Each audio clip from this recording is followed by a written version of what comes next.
Welcome to India Today NE. Today we have with us Indrajit Kundu, a senior journalist from India Today who currently in Dhaka reporting about the ongoing general election. So I have a few questions with you. Give us an overview, a brief idea about the general election being held in Bangladesh today. Who are the prime players and how are they placed? Well, this is the 12th general election of Bangladesh. Very, very crucial because Prime Minister Sheikh Hasina is seeking a fourth consecutive term in office. And this election is very important because, as you know, Bangladesh is a very important neighboring country of India. And this election is very crucially and closely being monitored by Indian government and the Indian establishment. Of course, there are 300 seats to the Jatiyo সংসদ or the Bangladesh Parliament, which is up for grabs. There are more than 1,500 candidates who are contesting these elections. We are here in Dhaka, of course, and I'll show you what is the sense like. You can see very strict security. There are more than 30,000, Dhaka police officials who have been placed. We can see armed police here, along with the army and the border guards Bangladesh who have also been deployed because these elections, in the run up to these elections, there were some sporadic incidents of violence, and there has always been an apprehension that on polling day, which is today, there might be some violence. But by and large, polling began at 8 o'clock in the morning, Dhaka time, and it's about 4 hours now, and polling has by and large been peaceful. Now, if to give an understanding on what this election means for Bangladesh, in this election, you have the ruling Awami League and its alliance partners who are contesting the election, and the opposition party, which is Khaleda Zia, former Prime Minister's party, BNP or Bangladesh Nationalist Party, and their alliance partners, they have called for a boycott of these elections. So, in a sense, the opposition is not contesting the election. The principal opposition party, they have called for a boycott because they're saying that this election is not taking place under due process of law, and they had wanted a caretaker government and Prime Minister Sheikh Hasina to step down and then the elections be conducted. Of course, that has been ruled out. So there is no opposition party. The principal opposition party has boycotted the elections, and they've also given a call for hartal or strike during the election process, beginning 48 hours before the elections.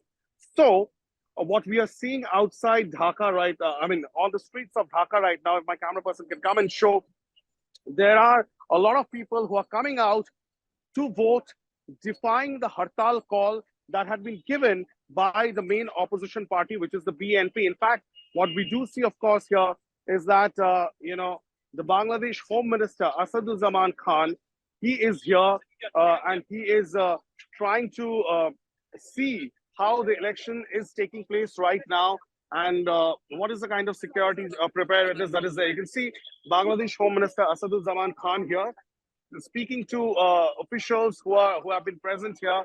And so once again, Mr. Khan, once again, Indrajit from India Today, we are live. So, we are live right now. How have you seen the poll process? Overall peaceful? It's peaceful and free and fair election is going on. In my constituency, there are 6 participants are here, and everybody has entered here, and the people are casting their vote there according to their choice. Everybody is saying it's a foregone conclusion. Sheikh Hasina is going to come to power once again. Sheikh Hasina is a very popular person, leader of Bangladesh. The people believe it is only the Sheikh Hasina who changed the Bangladesh, and he will change more. Thank you so much, sir. The Bangladesh Home Minister, of course, very, very confident.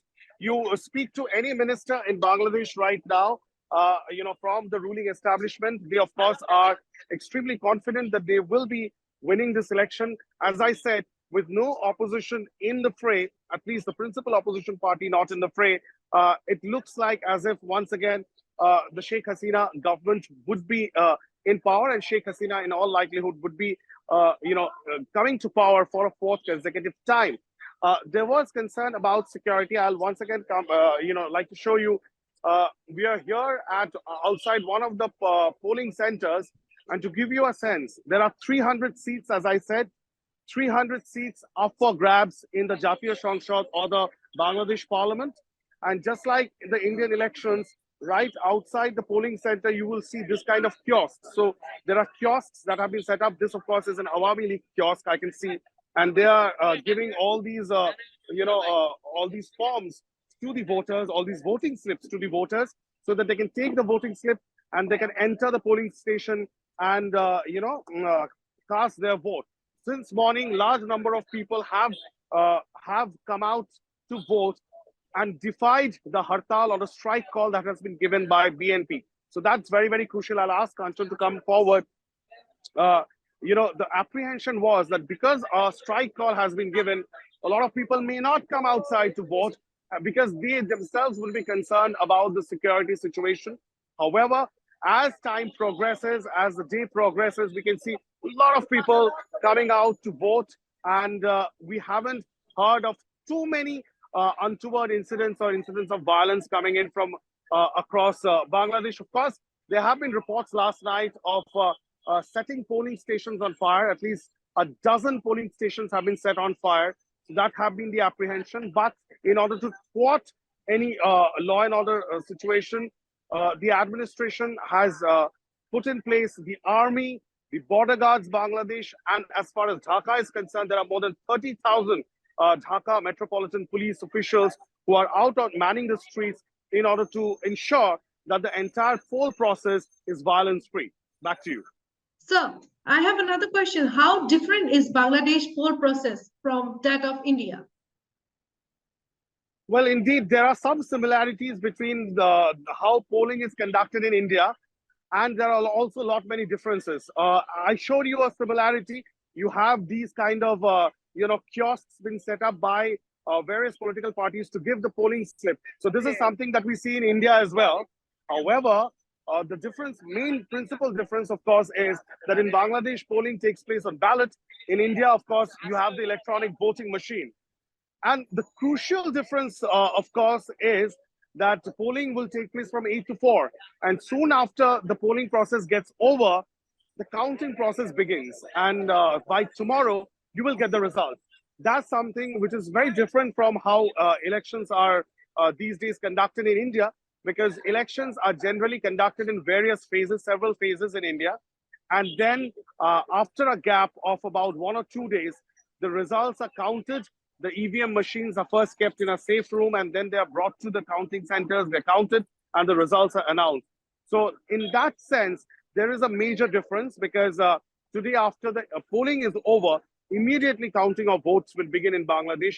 By tonight, we will get perhaps a sense of where the results are moving, and tomorrow will be a final declaration of results. Why has the major opposition party, BNP, boycotted the poll? Why so? Well, as I told you, the Bangladesh Nationalist Party, led by former Prime Minister Khaleda Zia, and Khaleda Zia is now quite unwell, I'm told. She's very old, and her party, the BNP, is being steered by her son, and he is based out of London. So the BNP believes that the poll process that's taking place in Bangladesh right now, they are questioning this entire process because they wanted the election to be conducted under independent watchdog. They wanted a caretaker government, and they wanted Sheikh Hasina, Prime Minister Sheikh Hasina, to first step down from government and then allow a caretaker government to take over, and then the elections happen. But that has been completely rejected. That proposal has been completely rejected by Sheikh Hasina herself. In fact, Prime Minister Sheikh Hasina, when she came to cast her vote this morning, she said the same thing. She said that it was her government, the Awami League government, which actually worked hard to give the voting right to the people of Bangladesh. They actually worked towards installing democracy in Bangladesh, and therefore the BNP, because it's a party, it's a political party that was formed during a military coup in Bangladesh, they do not really believe in democracy, and therefore they have been trying to obstruct the entire election process. That's the allegation that has been leveled by the ruling Awami League regime out here. But as I said, the opposition, of course, believes that there should have been a caretaker government, and Sheikh Hasina should have stepped down before this election could have been conducted. That has been rejected, and therefore the opposition party has boycotted this election. So the ruling Awami League has been in power for last 15 years. So what makes PM Sheikh Hasina stick for so long? Well, one could be that there is lack of opposition space in Bangladesh. There has also been some allegations that the Sheikh Hasina government has been quite authoritarian. That has been a criticism that has come from certain segments. In fact, that's precisely the reason why in this election, there are a lot of international observers who have come and they're roaming around from one polling station to the other because there was an apprehension how free and fair this election would be. So there is no doubt about the fact that Sheikh Hasina continues to remain a very, very popular leader in Bangladesh. She has been prime minister for 3 consecutive terms, and overall, she has been in office for 4 terms. So if she wins this election, which she in all likelihood would win, she would be getting a 4th consecutive time in office as the prime minister of Bangladesh. So what are the challenges Sheikh Hasina may face if she comes to power again? Well, the first challenge, of course, is the economy of Bangladesh, because what we have been, hearing from people out here is that the entire COVID phase has been very, very difficult for Bangladesh.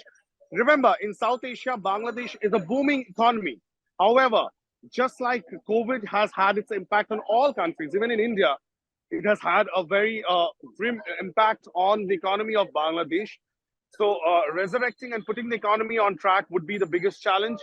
Another challenge would be to somehow thwart the growing, Islamist movement in Bangladesh, the surge of hardline Islamic, factions in Bangladesh, groups in Bangladesh. That remains a challenge, and that is something that India would be very closely monitoring, and that's why the Indian government, the Indian establishment has had quite a favorable response as far as Bangladesh is concerned. This regime in Bangladesh is concerned, the Sheikh Hasina regime, that they have been a steadfast ally of India, and they consider the Indian government and the Indian establishment, the Indian nation, as a friendly nation.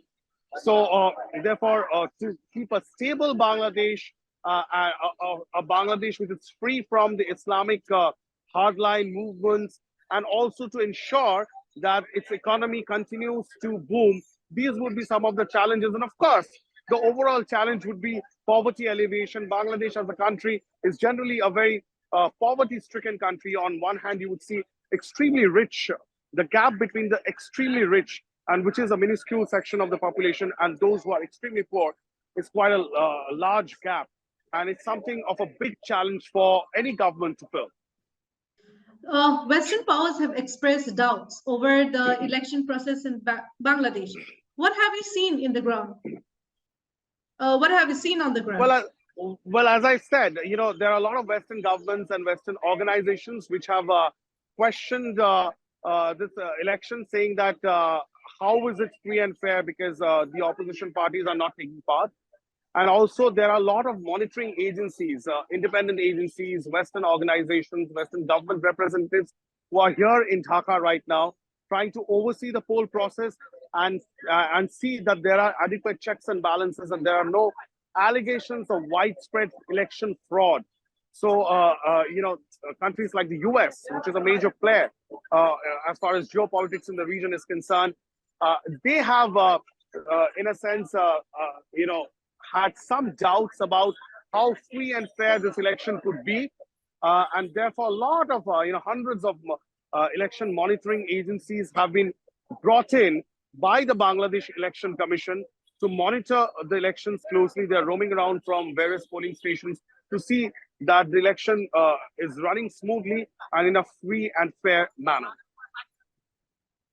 What are the significance of Bangladesh election for India, particularly for the Northeast? Well, as I said, it's a very, very important election. 2014, 2024, in fact, is a year of elections. So in the subcontinent, to be precise, because Bangladesh is the first of the hook. So it has set the ball rolling. So after Bangladesh, Pakistan goes into elections, and then you have the big elections in India. It is very, very crucial. This election, as I said, is being monitored very closely in India, the Indian establishment, the Indian government. is monitoring this election very closely because they have their stake right here. Bangladesh is a very, very important neighboring country. It's on the eastern borders of India. So many of Indian provinces, Indian states share a very, very difficult and porous border with Bangladesh, which is often difficult to manage. So on the one hand, you have the border guards, Bangladesh, managing the Bangladesh side. On the other hand, you have the BSF manning the Indian side. And you often see, some sort of friction on the border. Illegal infiltration remains a very, very important issue on the Indian side. So these are issues that the government, both the governments deal with regularly. These are perennial issues. And therefore, for India, whichever government comes in power in Bangladesh, to ensure that it's a stable government, to ensure that the government has the popular mandate, and to ensure that there's no rise to anti-India sentiments in Bangladesh. These are important issues for India to watch out for. And the Sheikh Hasina administration has been a steadfast friend of India. They've ensured that Indian interests are protected. And therefore, many would say, experts would say that it would augur well if Sheikh Hasina stays in power and comes to power for the fourth consecutive time in Bangladesh. Yes. Thank you, Indrajit sir, for your valuable input. Thanks so much. Thank you.